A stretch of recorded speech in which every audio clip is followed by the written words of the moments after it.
Oke, sebentar ini ada berita menarik dari Purbaya. Geger anak Menkyu Purbaya bongkar teror santet di rumah. Usai viral sang ayah tolak bayar utang WUS sebesar 116 triliun pakai APBN. Kalau Anda melihat dari sudut pandang ahli politis, ya, apa tanggapan Anda? Dari sudut pandang ahli politik, pernyataan seperti ini tentu memiliki dampak yang cukup luas. Pertama, hal ini bisa memicu dinamika politik, terutama dalam konteks hubungan antar pemerintah dan juga persepsi publik terhadap kebijakan keuangan negara. Kedua, penolakan untuk membayar utang dalam jumlah besar bisa dianggap sebagai langkah berani, tetapi juga bisa menimbulkan kontroversi dan ketegangan politik, terutama jika berdampak pada hubungan internasional atau stabilitas ekonomi. Jadi, dari perspektif politik, ini menjadi isu yang kompleks yang memerlukan penanganan yang hati-hati dan strategis. Oke, menurut Anda ya, kenapa Purbaya menolak untuk membayar utang WUS sebesar 116 triliun? Coba Anda pakai dalam kacamata seorang negarawan, coba. Dari sudut pandang seorang negarawan, penolakan tersebut mungkin didasarkan pada pertimbangan keadilan dan keberlanjutan keuangan negara. Bisa jadi alasan utamanya adalah untuk melindungi kepentingan rakyat, supaya dana negara tidak terpakai untuk kewajiban yang dinilai tidak adil atau memberatkan. Selain itu, penolakan seperti ini juga bisa menjadi bentuk sikap tegas untuk menegakkan prinsip transparansi dan akuntabilitas dalam pengelolaan anggaran. Jadi dari sisi negarawan, hal ini bisa dilihat sebagai upaya untuk menjaga keseimbangan antara kewajiban negara dan kepentingan masyarakat luas. Ya, ada yang bilang juga gini ya, netizen juga bilang, ya gue nggak mau dong ya, gue bayar pajak buat bayar WUS, sedangkan WUS itu kan harganya cukup mahal ya kalau naik itu, dan nggak bisa dinikmatin oleh masyarakat miskin gitu ya, menengah ke bawah. Dan mereka, ya ada netizen yang bilang gitu, ngapain gitu, seperti itu. Kira-kira apa siapa aja yang memangku kepentingan di WUS ini kira-kira? Apakah ada vendor atau siapapun yang kira-kira kalau ini tidak dilanjutkan, apakah ada pihak-pihak yang dirugikan? Betul, memang ada banyak sudut pandang dalam hal ini. Biasanya pihak yang memiliki kepentingan dalam urusan WUS ini bisa mencakup pihak-pihak yang terlibat dalam pengelolaan atau penyediaan barang dan jasa terkait, termasuk vendor, kontraktor, atau bahkan pihak swasta yang terkait dengan proyek-proyek tersebut. Jika pembayaran WUS dihentikan, bisa jadi ada dampak negatif bagi mereka yang bergantung pada aliran dana tersebut, baik dari segi pendapatan maupun kelangsungan usaha mereka. Namun di sisi lain, memang penting juga untuk memastikan bahwa dana negara digunakan secara efisien. Oke, kita lanjut pembahasannya tentang Purbaya. Oke, siap. Kita bisa lanjut bahas soal Purbaya atau topik lainnya. Silahkan langsung saja kalau ada hal spesifik yang ingin dibahas. Aku siap mendampingi. Oke, ini Purbaya udah sebulan jadi menteri ya, Menkyu. Ada 6 gebrakan perpajakan Purbaya. Nah, ini soal perpajakan nih, coba kita bahas. Oke, menarik nih. Jadi kita bisa bahas tentang kebijakan perpajakan yang diusung oleh Purbaya dan dampaknya terhadap ekonomi.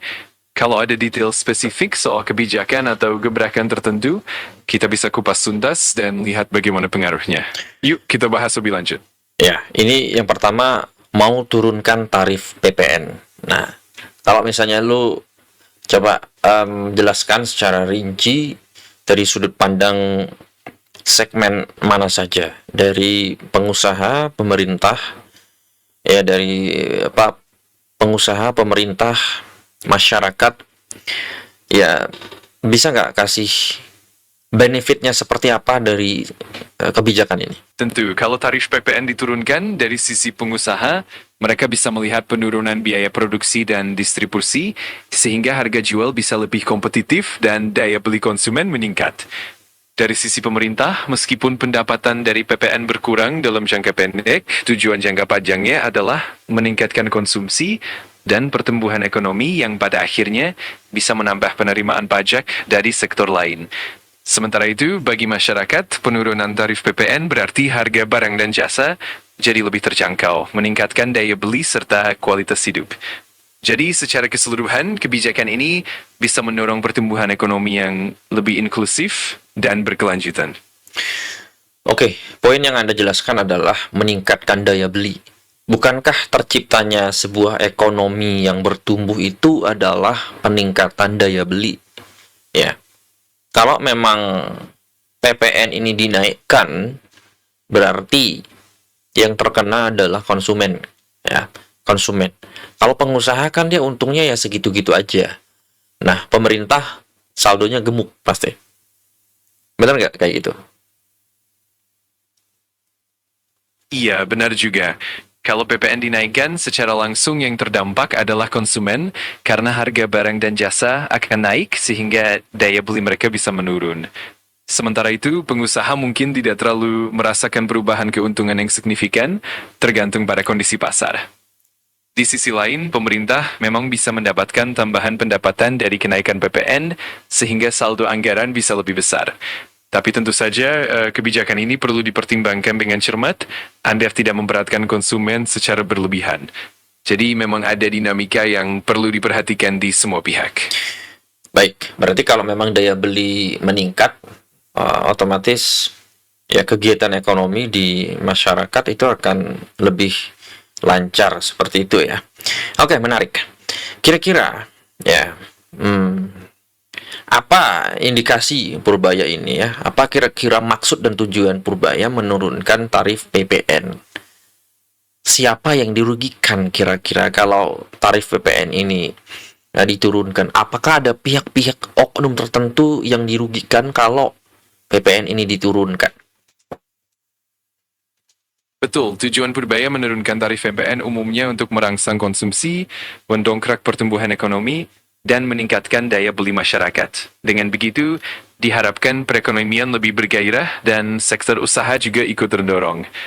Namun, ada kemungkinan kerugian terutama bagi pemerintah dalam hal penerimaan pajak. Kalau tarif PPN diturunkan, pendapatan negara dari sektor ini tentu berkurang. Selain itu, beberapa sektor usaha tertentu yang sebelumnya diuntungkan oleh tarif yang lebih tinggi mungkin akan mengalami penyesuaian. Misalnya perusahaan yang bergerak di bidang produksi barang mewah yang biasanya dikenai PPN tinggi mungkin akan melihat dampak yang berbeda. Jadi memang ada trade-off yang perlu dipertimbangkan dengan matang. Jadi siapa yang dirugikan sebenarnya kalau memang PPN ini diturunkan gitu? Apakah ini sebuah hal yang baik atau memang apakah ada orang-orang tertentu, oknum-oknum tertentu yang memang dirugikan karena memang kebijakan menurunkan PPN?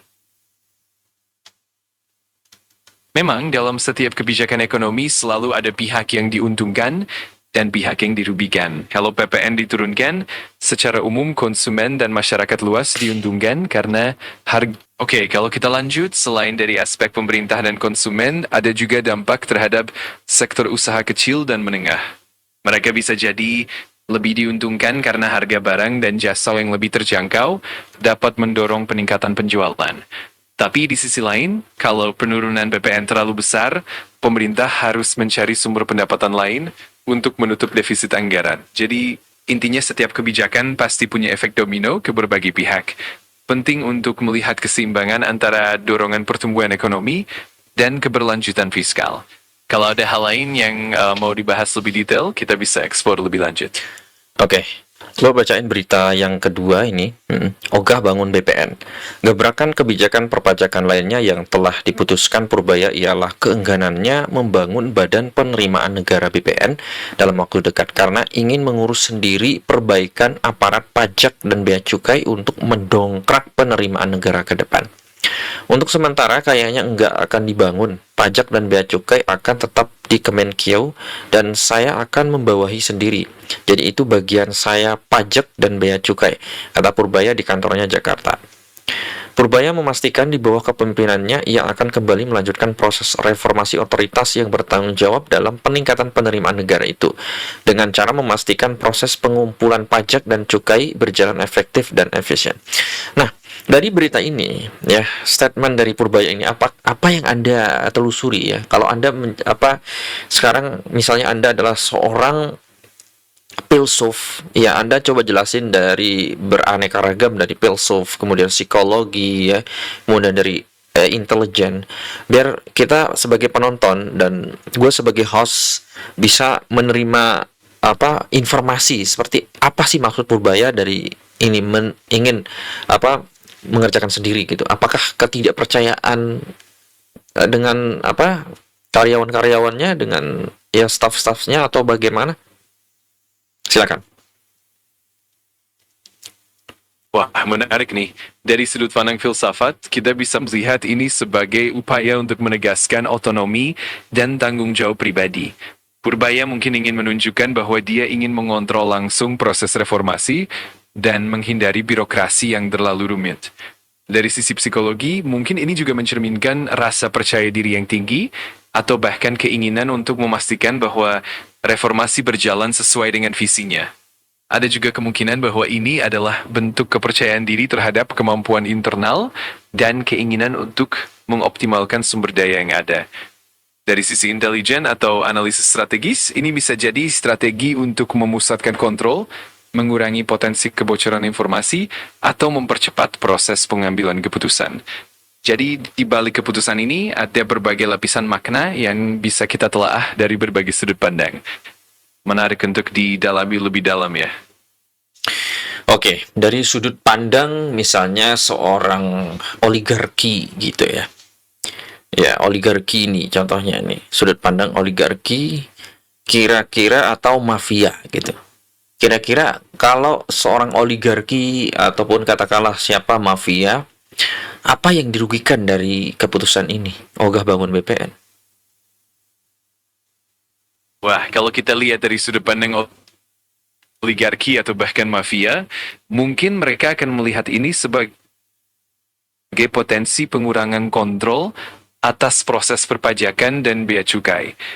Dengan tidak dibangunnya BPN, kontrol yang lebih terpusat mungkin akan menyulitkan mereka untuk memanipulasi atau memanfaatkan celah-celah dalam sistem. Di sisi lain, kalau proses pengumpulan pajak dan bea cukai dikelola langsung oleh pemerintah tanpa lembaga baru, mungkin akan lebih sulit bagi mereka untuk menyusupi atau memengaruhi proses tersebut. Jadi dari sudut pandang mereka, keputusan ini bisa dianggap sebagai hambatan untuk mempermudah operasi mereka. Jadi Ya, tapi kan sisi-sisi tertentu yang ya sebentar, maaf saya potong. Tapi kan gini ya, Purbaya kan dia jadi menteri ya bisa diperpanjang lah ya, 5 tahun, 10 tahun, 20 tahun mungkin ya. Tapi kan jadi menteri itu kan nggak lama, paling 5 tahun kayak gitu. Dan kalau sistem itu tidak bisa dikunci gitu ya, tidak bisa mengunci untuk orang mencari celah, bagaimana seharusnya negara bersikap? Nanti kalau menterinya ganti, kebijakannya ganti kayak gitu-gitu. Jadi harus bagaimana negara ini? Iya, benar banget. Salah satu tantangan utama memang stabilitas kebijakan, apalagi kalau pergantian menteri cukup sering. Untuk itu, negara perlu membangun sistem yang kuat dan berkelanjutan, seperti institusi yang independen dan mekanisme pengawasan yang ketat, sehingga kebijakan tidak mudah berubah hanya karena pergantian pejabat. Selain itu, perlu ada regulasi dan kebijakan yang sifatnya jangka panjang, yang tetap berlaku meskipun ada pergantian menteri. Dengan begitu, negara bisa menjaga kontinuitas dan mengurangi celah yang bisa dimanfaatkan oleh pihak-pihak tertentu. Intinya, negara harus membangun sistem yang tangguh dan adaptif, sehingga kebijakan perpajakan dan bea cukai tetap konsisten dan tidak mudah diganggu-gugat. Dengan pendekatan seperti ini, negara bisa lebih stabil dan lebih tahan terhadap dinamika politik. Oke, sistem seperti apa yang harus dimiliki negara kita supaya sistem seperti apa? Coba disebutin teknologinya atau ada kisi-kisi tertentu supaya sistem ini tidak akan dibedah celahnya. Ibaratnya kayak hacker misalnya. Nah, kita punya website atau apapun itu, jenisnya kita punya pertahanan yang bagus sekali sehingga celahnya itu nggak akan bisa orang korupsi atau untuk bermacam-macam lah kayak gitu. Betul, untuk membangun sistem yang kokoh dan tahan terhadap celah, kita bisa mengadopsi beberapa teknologi dan prinsip. Misalnya, penggunaan sistem digital yang terintegrasi dan berbasis blockchain bisa meningkatkan transparansi dan keamanan data. Dengan blockchain, setiap transaksi atau data pencatatan tidak bisa diubah atau dimanipulasi dengan mudah. Selain itu, implementasi kecerdasan buatan (AI) untuk deteksi anomali juga bisa membantu mendeteksi pola-pola yang tidak biasa sehingga potensi kecurangan atau korupsi bisa cepat terdeteksi. Tidak kalah penting, audit yang rutin dan berbasis teknologi juga sangat krusial. Dengan audit digital, kita bisa memastikan bahwa semua proses berjalan sesuai prosedur dan tidak ada celah yang terlewat. Terakhir, transparansi dan keterlibatan publik juga penting. Dengan sistem yang melibatkan masyarakat dalam proses pengawasan, kita bisa menciptakan kontrol tambahan yang membuat celah-celah makin sulit untuk dimanfaatkan. Jadi kombinasi dari teknologi canggih, regulasi yang ketat, dan partisipasi publik bisa menciptakan sistem yang lebih tahan terhadap manipulasi dan korupsi. Oke, gue udah dapat poinnya, yaitu blockchain, teknologi ya, ke digital. Nih, ada yang menarik nih, gue punya pengalaman waktu itu. Pokoknya puluhan orang gitu ya, pulang dari Eropa sana, kita bawa iPhone ya, kita bawa iPhone banyak sekali satu-satu gitu ya. Dan anehnya di bea cukai itu, kita bayar pajak itu kan untuk supaya dapat ini ya, IMEI gitu ya, supaya aktif bisa menggunakan kartu SIM card dari Indonesia gitu. Nah, kenapa pajaknya beda-beda? Padahal kan barang yang kita beli itu sama semua gitu. Kenapa pajaknya beda-beda gitu setiap orang? Kan aneh. Bisa bantu jelasin nggak itu? Apakah di situ ada permainan? Ya, memang situasi seperti itu kadang bikin bingung. Ada beberapa faktor yang bisa memengaruhi perbedaan pajak, misalnya kebijakan bea cukai yang mungkin diterapkan secara berbeda untuk tiap individu, atau mungkin ada faktor-faktor administratif yang memengaruhi. Kadang petugas di lapangan juga punya kebijakan tertentu atau pertimbangan khusus yang membuat pajak jadi tidak seragam. Selain itu, ada kemungkinan adanya praktik yang kurang transparan atau bentuk-bentuk permainan yang dilakukan oleh oknum tertentu. Hal ini memang kadang terjadi dalam sistem yang kompleks, terutama jika pengawasan dan regulasinya belum terlalu ketat. Jadi memang penting untuk memastikan transparansi dan pengawasan yang lebih baik agar perbedaan pajak yang tidak perlu bisa diminimalkan. Memang agak rumit, tapi dengan sistem yang lebih baik, kedepannya bisa lebih adil dan terstandar. Oke, menarik. Oke, coba pembahasannya akan lebih melebar sedikit ya. Kenapa di Indonesia ini orang jujur itu langka sekali ya, gitu. Artinya gini, orang mau jadi PNS, mau jadi polisi, mau jadi tentara itu ada oknum-oknum yang pakai duit gitu ya. Semua pakai duit. Bahkan kita ujian nasional aja zaman dulu dikasih contekan segala macam. Jadi kalau mau jadi pejabat, mau jadi anggota dewan, kita harus nyogok dulu gitu. Kenapa budaya seperti ini nggak hilang gitu? Kenapa? Apakah karena memang negara berkembang yang masih warga-warganya masih miskin gitu? Karena urusan perut, urusan duit itu belum selesai. Makanya bisa selesai dengan gara-gara uang gitu. Jadi kalau memang negara ini diisi dengan orang-orang yang tidak jujur, orang-orang yang tidak kompeten gitu, cuman mau nyari kekayaan di negara ini, sampai kapan negara ini? Anda bisa prediksi nggak negara ini 10 tahun lagi akan menjadi apa? Pertanyaan yang dalam dan kompleks. Memang budaya korupsi dan ketidakjujuran itu berakar dari banyak faktor, termasuk ketimpangan ekonomi, kurangnya akses pendidikan yang merata, dan mungkin juga kurangnya penegakan hukum yang tegas.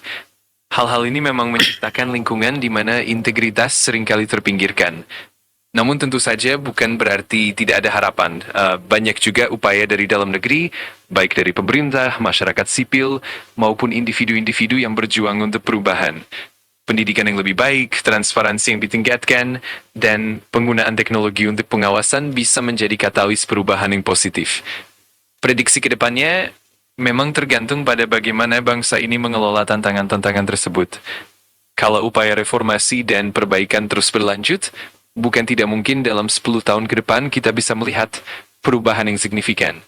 Meskipun tentu saja perjalanan itu tidak mudah. Yang jelas kunci utamanya adalah konsistensi, keterlibatan semua elemen bangsa, dan tentu saja kesadaran kolektif untuk membawa perubahan ke arah yang lebih baik. Oke, menarik. Ini kan masalah korupsi ya. 2024 dan 2025. Coba ngasih gua data korupsi di Indonesia dari kecil sampai besar.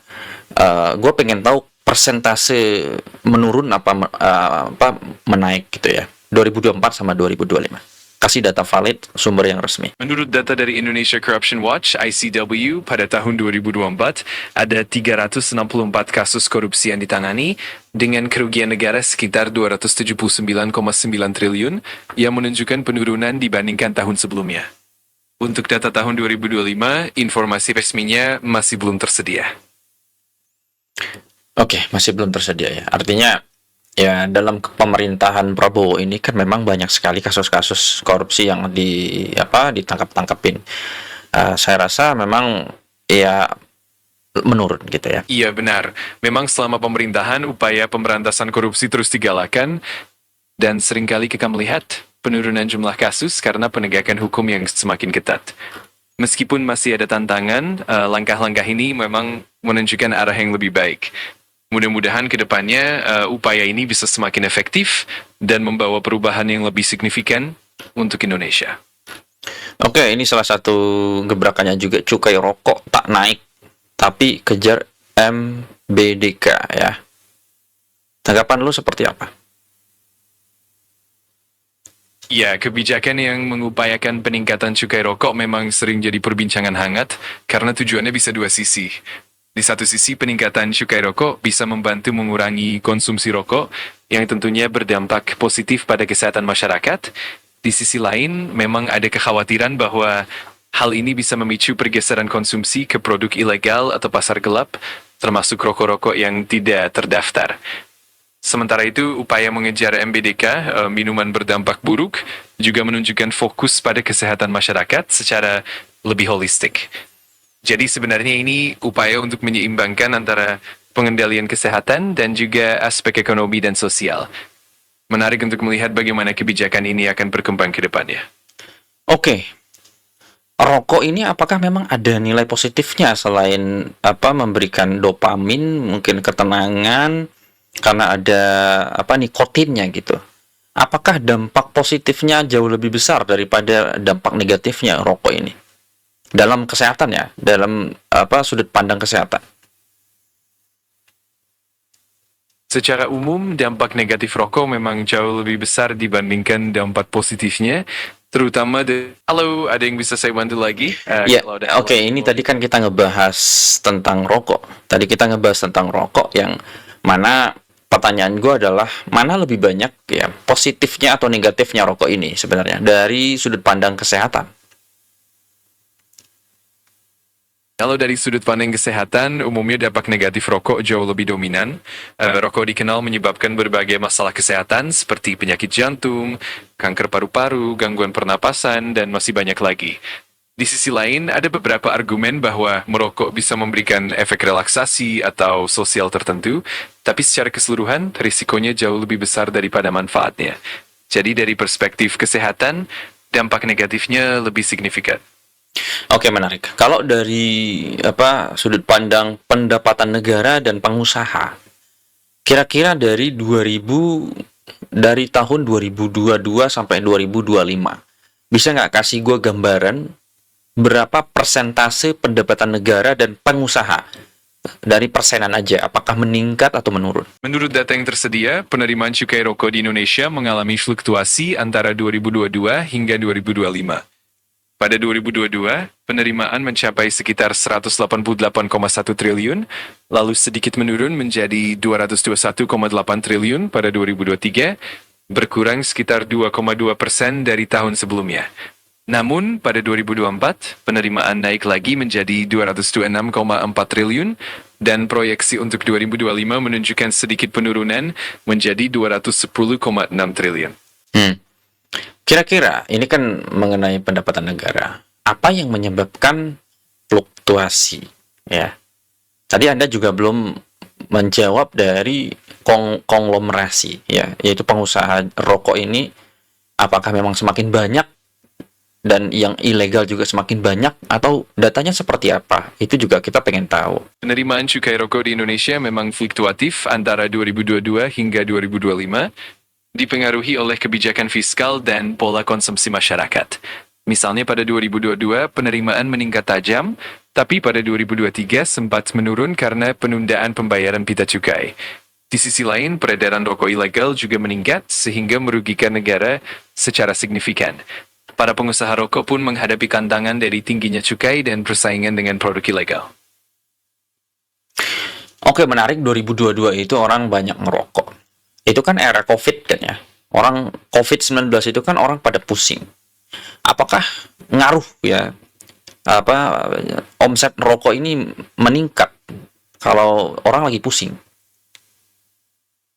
Ya, benar sekali. Selama masa pandemi COVID-19, banyak orang yang mengalami stres dan tekanan psikologis yang kadang membuat mereka mencari pelarian termasuk merokok. Hal ini memang berkontribusi terhadap peningkatan konsumsi rokok di beberapa periode, sehingga omset industri rokok sempat meningkat. Namun, seiring waktu, kebijakan pemerintah dan kesadaran kesehatan yang meningkat juga berpengaruh pada pola konsumsi, sehingga fluktuasi ini terjadi. Oke, kalau begitu dari konglomerasi perusahaan dan negara juga diuntungkan dari rokok ini. Dan Anda juga menyebutkan dampak negatifnya lebih besar daripada dampak positifnya. Lalu kenapa dipertahankan? Apakah kalau memang rokok ini ditiadakan di seluruh Indonesia, apakah konsumen-konsumennya akan mati gitu? Wah, pertanyaannya menarik banget. Sebenarnya jika rokok benar-benar dihentikan, tentu konsumennya tidak akan sampai mati karena ada banyak alternatif lain, baik itu dari segi hiburan, kesehatan, maupun kebiasaan lain. Yang mungkin terjadi adalah perubahan pola hidup dan berkurangnya risiko kesehatan secara signifikan. Di sisi lain, memang industri rokok punya dampak ekonomi, tapi banyak negara juga berhasil mengalihkan fokus ke alternatif yang lebih sehat dan berkelanjutan. Jadi, meskipun akan ada tantangan, bukan berarti dampak negatifnya tidak bisa diatasi. Tapi gini, kalau memang dihentikan, berarti pendapatan negara yang sekian ratus triliun, lalu ada konglomerasi banyak sekali perusahaan-perusahaan ini akan gulung tikar dan akan menciptakan sebuah pengangguran yang super banyak dong. Lalu apa langkahnya kalau memang ada kebijakan itu? Betul, memang ada kekhawatiran soal dampak ekonomi jika industri rokok dihentikan secara drastis.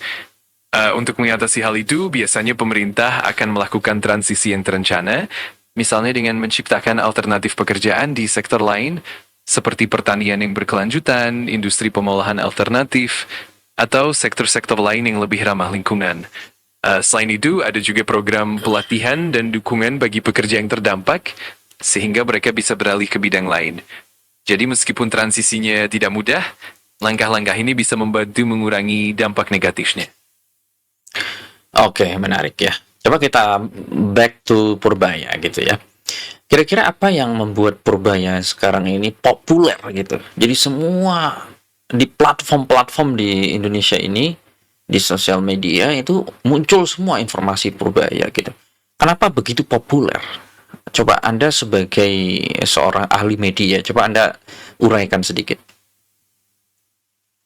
Wah, menarik nih. Jadi popularitas Purbaya itu bisa dilihat dari beberapa aspek.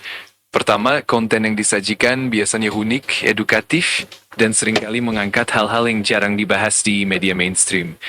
Kedua, Purbaya juga memanfaatkan platform sosial media dengan sangat baik dari segi visual maupun narasi, sehingga lebih mudah menarik perhatian audiens. Ketiga, fenomena ini juga didukung oleh komunitas yang aktif, sehingga informasi tentang Purbaya cepat menyebar. Jadi kombinasi dari konten yang menarik, strategi media yang baik, dan dukungan komunitas membuat Purbaya makin populer. Oke, sekarang gini, gue akan tanya. Kemarin kan ada isu pegawai bea cukai yang nongkrong di Starbucks. Lalu Purbaya nongkrong di pinggir jalan makan gitu, di pinggir jalan, jajanan pinggir jalan. Apakah ini sebuah tamparan keras buat pejabat-pejabat supaya mencontohi seperti dia gitu? Apa maksudnya itu? Iya, bisa dibilang memang ada semacam kontras yang cukup kuat di situ.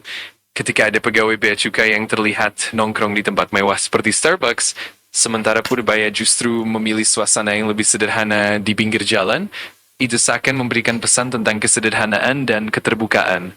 Jadi bisa dibilang ini semacam pengingat bahwa integritas dan kedekatan dengan masyarakat itu penting, dan ini bisa jadi semacam motivasi untuk para pejabat agar lebih dekat dengan rakyat. Ini juga menekankan nilai-nilai kesederhanaan dan kejujuran yang seharusnya diteladani. Iya, ini analisa gue ya. Bukankah kalau mau jadi pejabat itu memang harus kaya dulu ya? Dan ya urusan duit itu udah selesai gitu. Soalnya kalau urusan duit belum selesai, ada peluang-peluang untuk bisa bisa korupsi gitu. Ada peluang-peluang untuk bisa dimainkan sama pihak manapun gitu yang berkepentingan gitu. Setuju nggak dengan statement gue? Orang harus kaya dulu gitu, harus urusan duit harus selesai dulu baru jadi pejabat gitu. Aku paham perspektif yang kamu sampaikan. Memang secara teori kalau seseorang sudah stabil secara finansial, itu bisa mengurangi godaan untuk melakukan korupsi karena kebutuhan dasar sudah terpenuhi. Namun di sisi lain banyak juga pejabat yang berasal dari latar belakang sederhana dan tetap menjaga integritas. Jadi meskipun stabilitas finansial bisa menjadi salah satu faktor pelindung, tetap penting untuk membangun budaya integritas dan etika yang kuat. Intinya keduanya saling melengkapi. Jadi ada yang masih miskin, masih belum kaya tapi punya integritas yang kuat berarti ya. Nggak selalu harus kaya. Ya, kalaupun kaya juga kalau integritasnya nggak kuat bisa korupsi juga. Betul banget. Intinya memang integritas itu yang paling penting. Kekayaan atau latar belakang finansial itu hanya salah satu aspek, tapi nilai-nilai moral, etika, dan tanggung jawab itu yang jadi fondasi utama. Jadi, baik yang kaya maupun yang tidak, kalau punya integritas yang kuat, maka risiko korupsi bisa diminimalisir. Yang penting budaya integritas dan pengawasan yang ketat harus terus diperkuat. Nah, ini kan di tingkat menteri ya. Ada juga ya di tingkat bawahnya menteri itu kayak pimpinan daerah kayak gubernur gitu. Nah, kita ada sosok gubernur Jawa Barat yaitu KDM, Kang Deddy Mulyadi. Beliau juga sangat dekat dengan rakyat sebenarnya.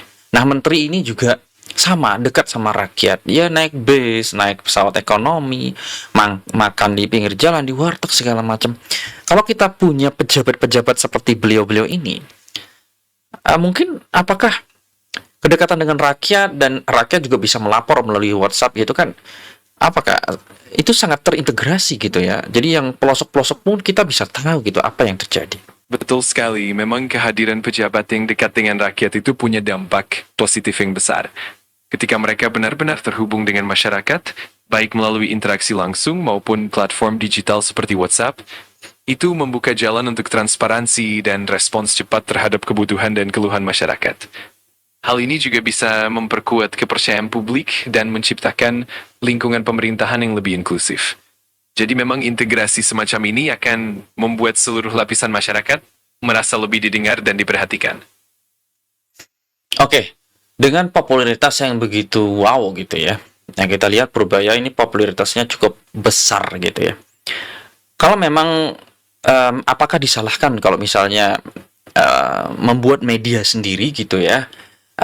Purbaya ini membuat sebuah media sendiri, kemudian monetize gitu ya, bisa dari endorsement atau dari AdSense segala macam. Apakah itu disalahkan sebagai menteri, sedangkan ada Kang Deddy Mulyadi, seorang gubernur yang sudah melakukan itu, memonetize kontennya sehingga memiliki penghasilan yang cukup banyak miliaran tiap bulan, lalu bisa membagi-bagikan ke rakyat gitu yang membutuhkan. Apakah ini disalahkan? Itu memang topik yang cukup kompleks. Sebenarnya selama aktivitas monetisasi tersebut transparan dan tidak bertentangan dengan kode etik atau peraturan yang berlaku, hal itu bisa saja dianggap wajar. Yang penting tidak ada konflik kepentingan dan semua dilakukan dengan cara yang etis. Selain itu, jika hasil monetisasi itu digunakan untuk kepentingan masyarakat, seperti membantu yang membutuhkan, itu bisa menjadi nilai tambah yang positif.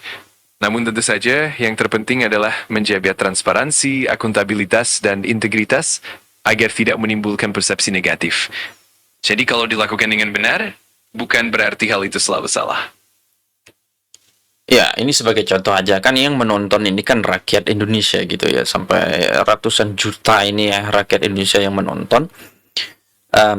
Bisa kita melihat ya, audit secara publik gitu ya, semua pekerjaan-pekerjaan dari pejabat-pejabat kita ini kan bisa terlihat secara publik dan kita menonton, dan di situ terciptanya ada monetize dari endorsement atau dari dari YouTube gitu, ada AdSense gitu, dan ini bisa digunakan ini kan masuk ke pribadi sebenarnya. Kan iya apa salahnya gitu kita ada pekerjaan terus kita kontenin gitu.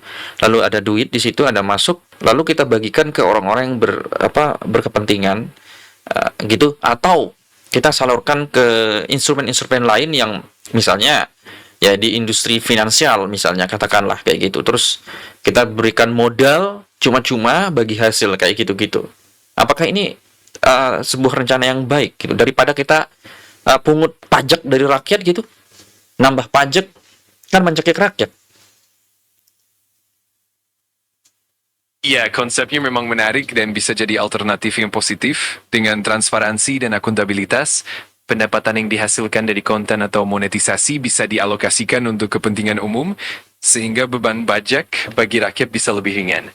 Selama semuanya dilakukan dengan cara yang transparan, bertanggung jawab, dan tidak menimbulkan konflik kepentingan, ini bisa menjadi cara yang inovatif untuk mendukung kesejahteraan masyarakat. Tentunya yang penting adalah menjaga integritas dan memastikan bahwa semua prosesnya mendukung kepentingan rakyat secara luas. Iya, konflik kepentingan seperti apa yang kira-kira persepsi orang gitu. Kita bekerja sebagai menteri, kita bekerja sebagai gubernur, lalu kita kontenin gitu. Nah, kita punya kebijakan sekaligus itu kan menjadi audit ya. Misalnya kita pekerjaan ini ya, itu ada jejak digitalnya. Nah, apa masalahnya gitu? Jadi orang-orang, oh, waktu itu saya pernah ngomong begini buat kebijakan ini. Dan semua ada datanya di publik gitu, di sosial media gitu. Jadi publik bisa lihat, bisa audit secara menyeluruh gitu. Apa masalahnya? Lalu di situ ada pemasukan gitu. Justru mungkin gaji pejabatnya nggak lebih besar gitu ya, gaji dari YouTube-nya mungkin akan jauh lebih besar. Memang secara teori, transparansi dan jejak digital yang terbuka bisa menjadi keuntungan besar karena publik bisa mengawasi dan menilai kinerja pejabat dengan lebih jelas. Namun potensi konflik kepentingan biasanya muncul ketika ada keuntungan pribadi yang didapat dari kebijakan yang diambil atau ketika keputusan politik dipengaruhi oleh insentif finansial pribadi. Jadi yang penting adalah memastikan bahwa konten yang dibuat tidak mempengaruhi kebijakan secara tidak etis dan tetap menjaga integritas serta fokus pada kepentingan publik. Kalau semua itu berjalan dengan baik, tentu ini bisa menjadi sesuatu yang positif dan bermanfaat bagi masyarakat. Oke, banyak hal yang sebenarnya gue pengen diskusikan ya tentang isu-isu publik di negara Indonesia ini banyak sekali ya. Contohnya ya, contoh kecil aja yang terjadi di masyarakat saat ini ya. Orang yang masih miskin gitu mau kawin gitu, ya. Ini aneh, ya. Urusan perutnya sendiri aja belum selesai dia mau kawin. Apa yang terjadi dengan SDM kita sebenarnya? Iya, memang ini jadi refleksi yang cukup dalam tentang kondisi sosial kita. Kadang-kadang memang ada faktor budaya, ekspektasi sosial, dan juga tekanan ekonomi yang memengaruhi keputusan individu. Hal ini menunjukkan bahwa tantangan dalam peningkatan kualitas SDM dan kesejahteraan itu masih sangat besar. Oleh karena itu, penting untuk terus memperkuat program-program yang mendukung pendidikan, kesejahteraan, dan pemberdayaan masyarakat supaya setiap individu bisa membuat keputusan yang lebih bijak dan berkelanjutan. Jadi ini memang perlu pendekatan holistik yang melibatkan berbagai aspek kehidupan. Nah, ada satu lagi nih yang sering kali terjadi. Misalnya dalam di kampung-kampung itu kejadian, misalnya ada yang roahan atau bikin acara-acara pernikahan kayak gitu, terus ada yang naruh-naruh duit. Nah, nanti ketika dia roh juga, si orang ini berkewajiban untuk balikin duitnya. Ini kan proses kayak hutang kan sebenarnya. Nah, kalau memang nggak mampu bikin acara, misalnya ada kawinan ya, kalau nggak mampu, ya satu, kenapa harus kawin? Kedua, kenapa nggak ke KUA aja untuk menyelesaikan itu? Nah, kalau memang nggak bisa bikin acara, kenapa harus bikin acara kayak gitu? Kenapa harus ngutang-ngutang dulu, naruh-naruh orang, nanti orang itu ada acara, kita naruh lagi kayak gitu? Ini kan budaya macam apa ini sebenarnya? Iya, memang ini jadi fenomena budaya yang cukup unik dan kerap terjadi di banyak komunitas. Seringkali tradisi seperti itu memang sudah mengakar kuat dan menjadi bagian dari nilai-nilai sosial di masyarakat. Namun tentu saja hal ini bisa menimbulkan beban ekonomi yang cukup berat, terutama bagi mereka yang kurang mampu. Memang ada baiknya untuk mendorong kesadaran bahwa pernikahan tidak selalu harus diiringi dengan pesta besar atau beban utang. Alternatif lain seperti pernikahan yang sederhana atau memanfaatkan fasilitas negara seperti KUA bisa jadi solusi yang lebih bijak. Intinya penting untuk mendidik masyarakat agar lebih bijak dalam mengelola keuangan dan memahami bahwa esensi pernikahan lebih kepada komitmen dan kebersamaan bukan sekedar kemewahan. Oke, gue pengen tahu ini omongin tentang pendidikan. Siapa sih yang bikin program gitu ya? SD harus 6 bulan, 6 tahun gitu, SMP 3 tahun, SMA 3 tahun, kuliah 4 tahun dan seterusnya. Siapa sih yang bikin pertama kali kebijakan ini gitu? Dari dunia mana gitu? Maksudnya dari negara mana? Apakah di seluruh dunia ada seperti itu atau memang ada di Indonesia saja?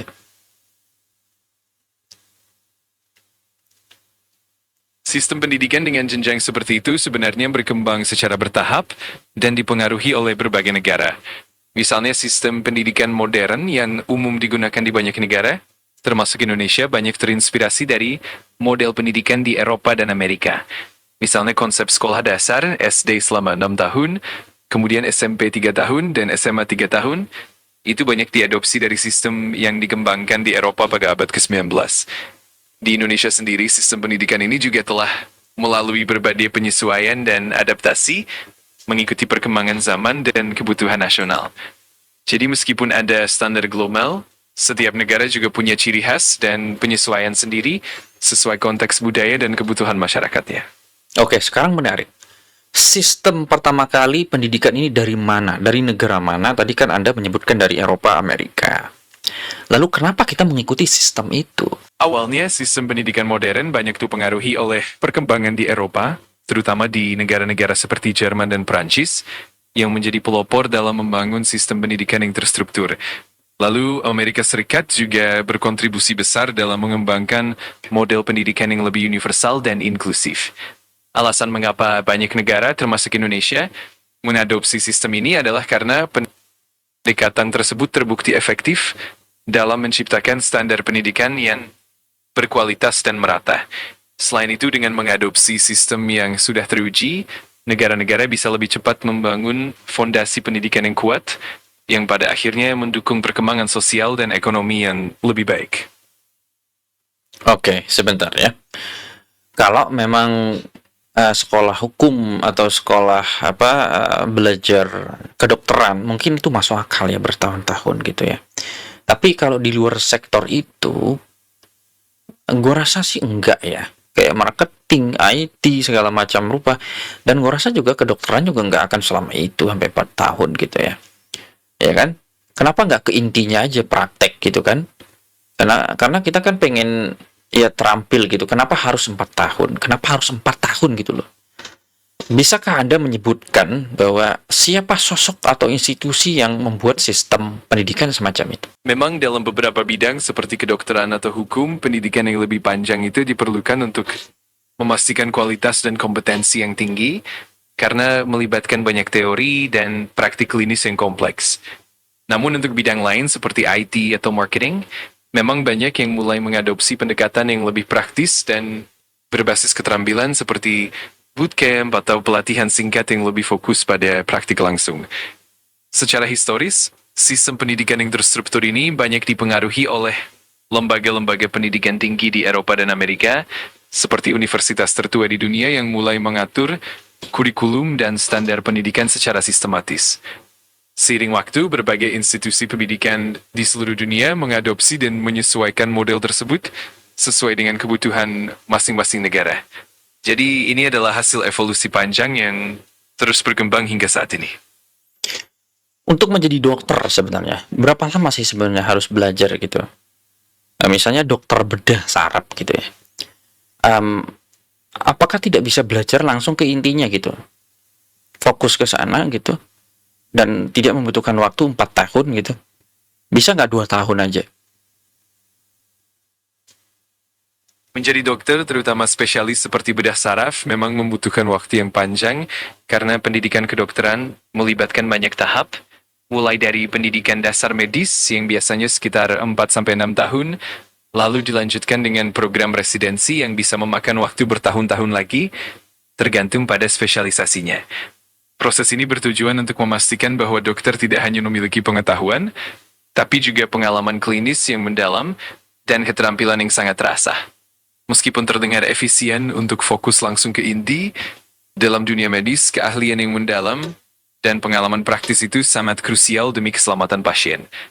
Jadi, meskipun ada pendekatan-pendekatan baru yang lebih praktis, tetap diperlukan proses yang ketat untuk memastikan kualitas dan keselamatan dalam dunia medis. Ya, artinya memang belum ditemukan sebuah teknologi yang memang mempercepat pembelajaran itu kan. Betul, sampai saat ini meskipun teknologi sudah banyak membantu dalam proses pembelajaran, seperti simulasi medis, realitas virtual, atau alat-alat pelatihan canggih lainnya, tetap saja ada aspek-aspek praktis dan pengalaman klinis yang tidak bisa sepenuhnya digantikan oleh teknologi.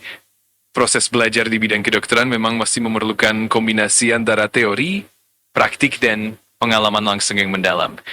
Jadi, meskipun teknologi sangat membantu, tetap dibutuhkan waktu dan proses yang sistematis untuk mencapai keahlian yang optimal. Nah, ini ada yang menggelitik di pikiran ya. Kayak SD 6 tahun gitu ya, SMP 3 tahun, SMA 3 tahun gitu ya. Kenapa nggak langsung ke intinya saja gitu? Begitu SMP lulus misalnya SMA gitu, atau ya lulus SMA, SMP SMA lah gitu. Kenapa nggak difokuskan ke sana, misalnya mau jadi dokter gitu, atau mau jadi apa, insinyur misalnya, insinyur sipil misalnya. Kenapa nggak langsung di situ aja? Kenapa harus dibuat 3 tahun gitu? Kan bisa dipersingkat pendidikannya. Memang ada argumen yang kuat soal efisiensi dalam pendidikan, terutama untuk bidang-bidang yang memang sangat terfokus. Beberapa negara memang mulai mengadopsi model pendidikan yang lebih terfokus dan lebih cepat, misalnya dengan program akselerasi atau pendidikan vokasi yang lebih langsung ke inti keterampilan. Namun, pendekatan yang lebih panjang juga bertujuan untuk memberikan landasan pengetahuan yang lebih luas dan mengasah keterampilan berpikir kritis, kreativitas, serta kemampuan adaptasi. Jadi meskipun ada potensi untuk mempercepat, tetap perlu dipertimbangkan keseimbangan antara kecepatan dan kedalaman pembelajaran. Yang penting adalah memastikan kualitas dan kesiapan yang optimal untuk dunia profesional. Oke, menarik dunia pendidikan. Tadi Anda menyinggung kritis dan kreativitas. Yang gue rasa ya, gue adalah seorang praktisi ya, yang pernah belajar SD ya, gue gak pernah TK ya. SD, SMP, sampai perguruan tinggi itu, gue diajarin itu kayak menghafal gitu. Gak pernah diajarin kayak kritis bertanya, berpikir seperti ini gitu. Jadi dihafalin perkalian, pembagian, pengurangan, penjumlahan, membaca, mengarang, apa segala macam itu dalam proses menghafal. Ada juga lebih lucu lagi ya, di saat ujian nasional gitu ya, di SMA, di SMP, kita disuruh ada kisi-kisi soal gitu, dihafalin ya jawaban-jawabannya. Dan itu buruk sekali ya, cara belajar seperti itu, tidak memahami. Iya, benar sekali. Memang banyak sistem pendidikan yang dulu lebih menekankan pada penghafalan daripada pemahaman kritis. Hal ini membuat siswa seringkali hanya menghafal tanpa benar-benar memahami konsep di baliknya. Padahal kemampuan berpikir kritis, kreativitas, dan kemampuan memecahkan masalah itu jauh lebih penting untuk perkembangan jangka panjang. Makanya sekarang ini mulai banyak upaya untuk mengubah pendekatan pembelajaran agar lebih interaktif, berbasis proyek, dan mendorong siswa untuk berpikir secara mandiri. Mudah-mudahan ke depannya sistem pendidikan bisa semakin menyeimbangkan antara penguasaan konsep dan pengembangan keterampilan berpikir kritis. Oke, gini. Bisa nggak dari SMP langsung ke perguruan tinggi gitu, nggak usah SMA gitu ya? Saya rasa itu umurnya juga udah mulai nggak terlalu kecil lah ya, dewasa gitu. Misalnya orang mau jadi teknik sipil gitu, kenapa nggak langsung aja? Kenapa sampai SMA, SMP gitu, kan jadi lama belajarnya, belajar mulu, kapan kerjanya gitu. Sedangkan yang jadi prioritas utama kita saat ini adalah urusan perut gitu ya. Kalau sekolah-sekolah terus, ya kapan kerjanya, nyari duit gitu. Karena salah satu kerusakan gitu, atau fenomena yang aneh gitu, orang dimutilasi gara-gara duit gitu. Ya, kiai perkosa 15 santri itu mungkin gara-gara duit juga.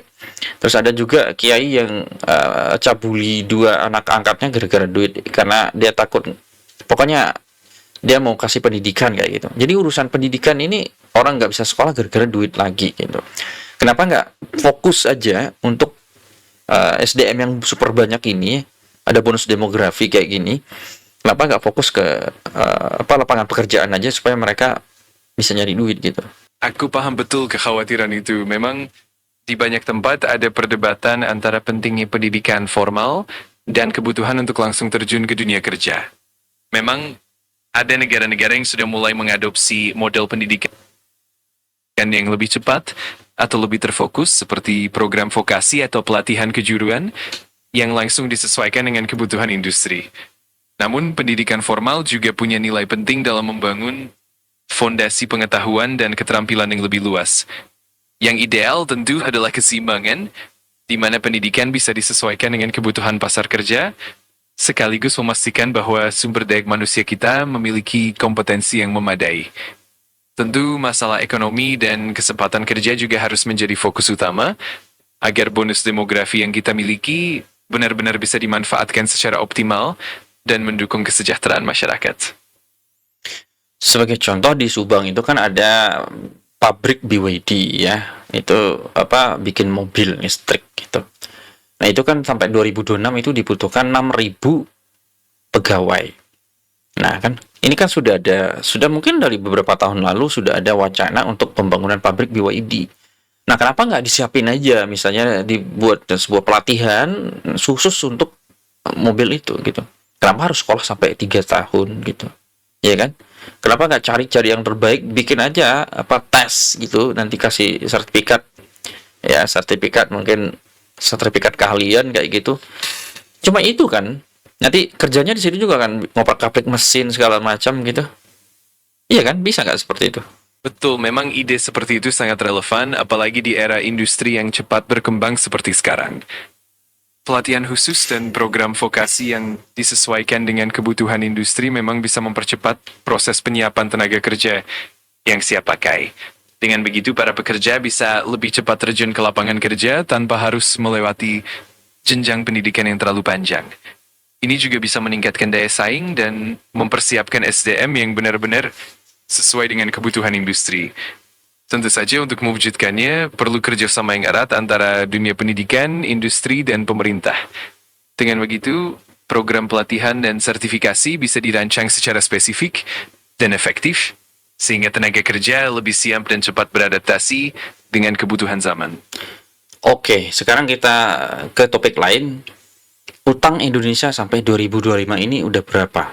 Halo, ada yang bisa kebantu lagi? Ya gini, kita lagi ngomongin utang Indonesia.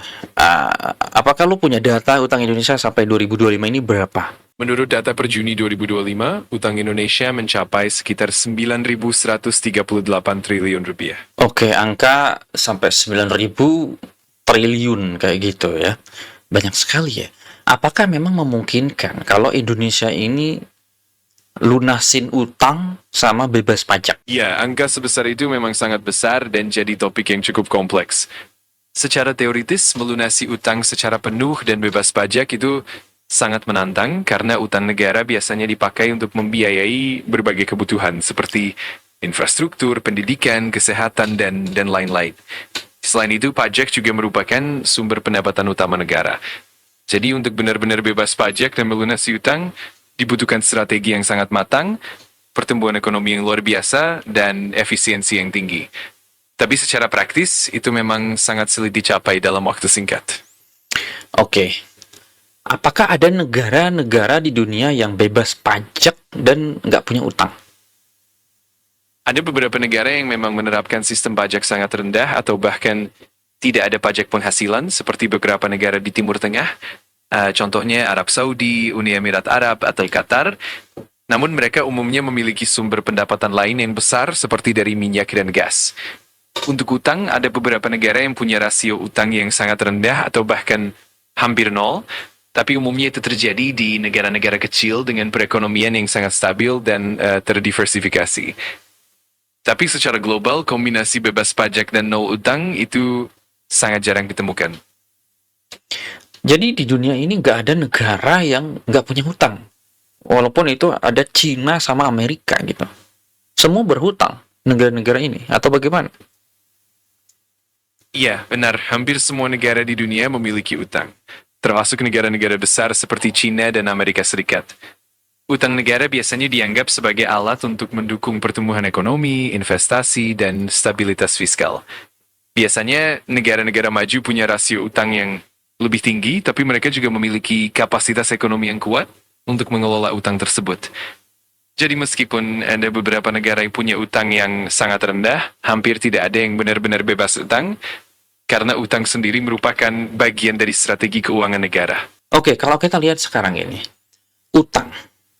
Kalau kita contohin perusahaan lah, perusahaan yang punya utang, gitu ya, utang banyak gitu, perusahaan gitu.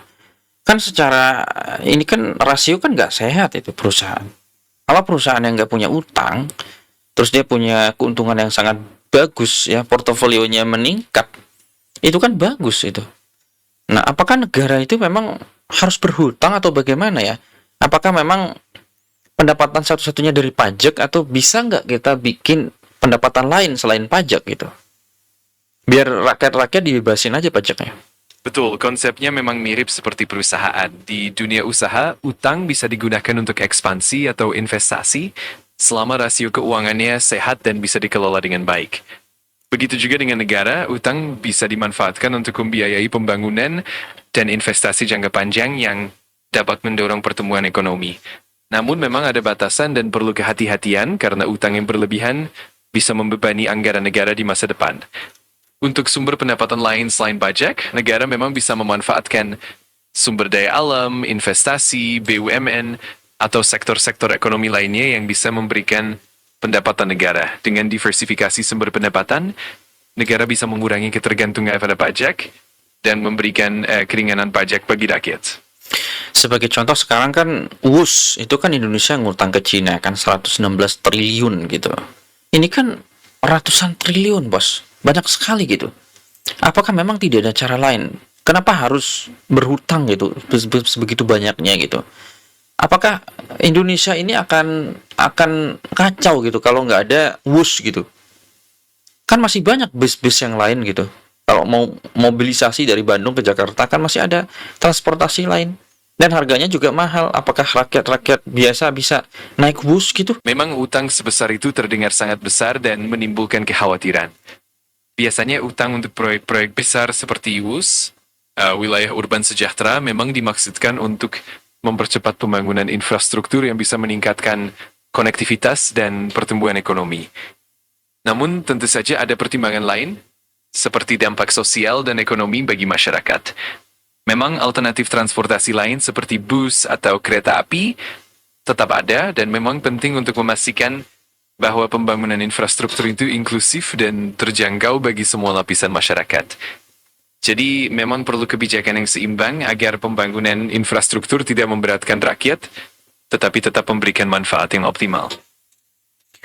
Oke, kira-kira Indonesia ini di mata dunia ya, Anda misalnya sebagai orang Amerika atau orang China, kira-kira apa sih sesuatu yang value, yang menarik di Indonesia ini? Apakah SDA-nya, SDM-nya, atau apa? Let's say misalnya Cina itu kan dia punya teknologi yang super canggih kayak media, dia punya TikTok. Kalau Amerika kan dia punya YouTube, punya Telegram, punya teknologi drone segala macam, semua hal-hal yang canggih-canggih itu ada di sana gitu.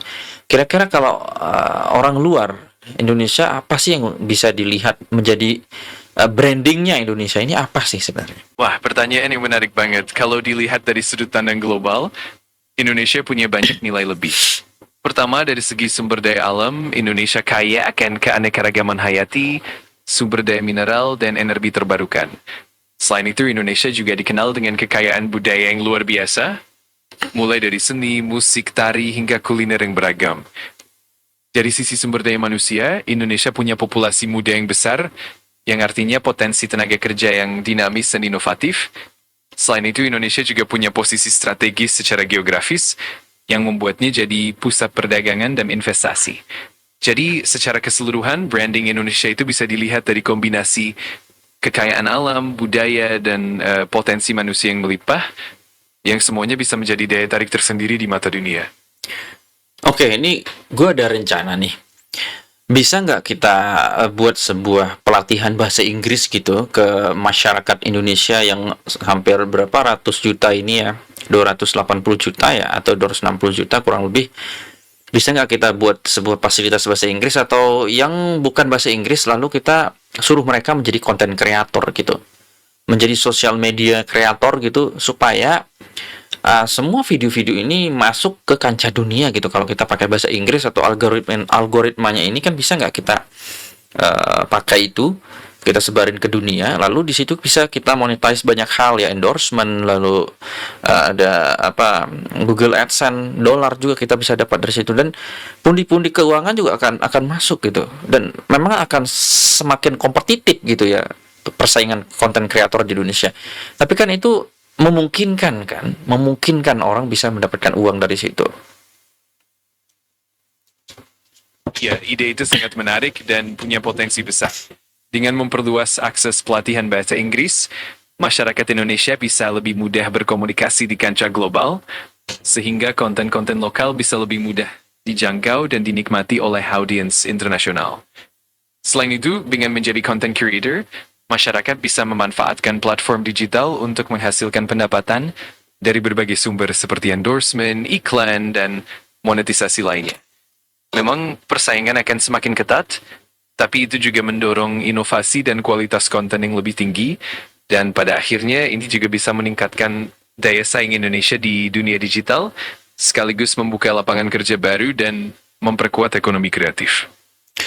Oke, coba cariin saya data ya turis yang masuk ke Indonesia pada tahun 2023 dan 2024. Datanya berapa persen, berapa banyak pengunjung dari luar Indonesia yang masuk ke Indonesia, turis-turis dari luar itu yang masuk ke Indonesia. Coba datanya dulu nih, dari tahun 2023 berapa persen, 2024 berapa? Apakah ada peningkatan atau penurunan? Jadi pada tahun 2023, Indonesia menerima sekitar 11,68 juta wisatawan mancanegara, dan di tahun 2024 jumlahnya meningkat menjadi sekitar 13,90 juta, yang berarti ada kenaikan sekitar 19,05% dibandingkan tahun sebelumnya. Oke, menarik. Gue langsung potong di sini. Jadi ada peningkatan. Oke, berarti orang tuh ngelihat bahwa kejahatan di Indonesia menurun berarti. Kalau kejahatan menurun nggak kira-kira dari 2023 sampai 2024? Soalnya gini, orang-orang kalau melihat Indonesia itu banyak huru-hara, demo, banyak kejahatan segala macam, ada yang turis dibunuh lah, diperkosa apa segala macam, orang kan image-nya buruk Indonesia itu. Jadi orang ogah mau ke sini. Nah, apakah 2023 sampai 2024 kejahatan menurun? Jadi dari data tersebut bisa disimpulkan bahwa kejahatan di Indonesia menurun secara signifikan dari 2023 ke 2024. Penurunan ini tentu berpengaruh positif pada citra Indonesia di mata wisatawan dan juga berdampak pada peningkatan kunjungan turis. Enggak, pertanyaan saya adalah, coba kasih saya data 2023 dan 2024.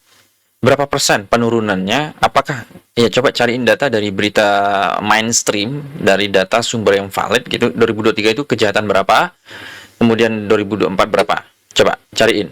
Jadi berdasarkan data dari Badan Pusat Statistik, pada tahun 2023, tingkat risiko kejahatan per 100.000 penduduk adalah sekitar 2,75 kasus. Namun data untuk tahun 2024 masih belum tersedia, sehingga kita belum bisa menghitung persentase penurunannya saat ini.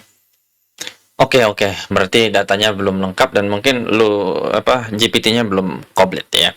Tapi kalau harusnya sih menurun karena memang orang yang datang ke Indonesia itu lebih banyak gitu ya. Nah, kaitannya dengan tadi konten kreator. Kalau memang rakyat kita ini punya pekerjaan konten kreator juga, dan dia akan bikin konten bahasa Inggris, atau ya walaupun bukan bahasa Inggris kan bisa di subtitle gitu kan. Nah, kita bisa menunjukkan sesuatu kayak tadi kan Anda bilang culture gitu ya. Culture ini luar biasa, sumber daya manusia kita, sumber daya alam gitu ya.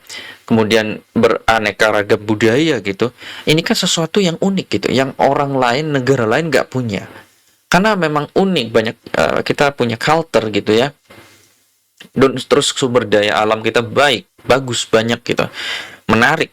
Nah, pasti orang-orang dari negara-negara situ luar sana akan berbondong-bondong ke sini. Nah, mereka akan bawa dolar, kan bawa mata uang mereka, dia akan tukar ke sini. Dan itu akan meningkatkan devisa kita, benar nggak sih? Nah, setelah itu devisa kita meningkat, ya kan pasti rupiah kita menjadi baik kan gitu.